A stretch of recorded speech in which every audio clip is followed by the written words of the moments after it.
அனைவருக்கும் கரூரார் ஐஏஎஸ் அகாடமியின் அன்பு வணக்கங்கள்.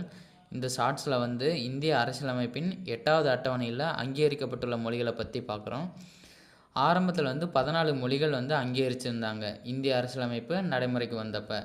தற்போது பார்த்திங்கன்னா 22 மொழிகள் அங்கீகரிக்கப்பட்ட மொழிகள் உள்ளது. அதில் பார்த்திங்கன்னா 14 மொழிகள் என்னென்னு பார்த்திங்கன்னா அஸ்ஸாமி, பெங்காலி, குஜராத்தி, இந்தி, கன்னடம், காஷ்மீரி, மலையாளம், மராத்தி, ஒடியா, பஞ்சாபி, சமஸ்கிருதம், தமிழ், தெலுங்கு, உருது.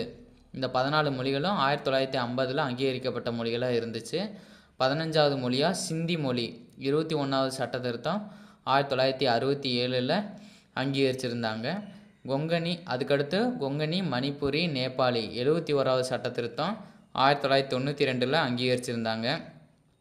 போடோ, டோங்கிரி, மைதிலி, சாந்திலி 92வது சட்ட திருத்தம் 2003 அங்கீகரிச்சிருந்தாங்க. இப்போ உங்களுக்கான கொஷின், வெளிநாட்டு மொழி ஒன்று அங்கீகரிக்கப்பட்ட மொழியாக இந்திய அரசியலமைப்பில் இருக்குது. அது எந்த மொழின்னு ஆன்சரை கமெண்ட் பண்ணுங்கள். தேங்க்யூ.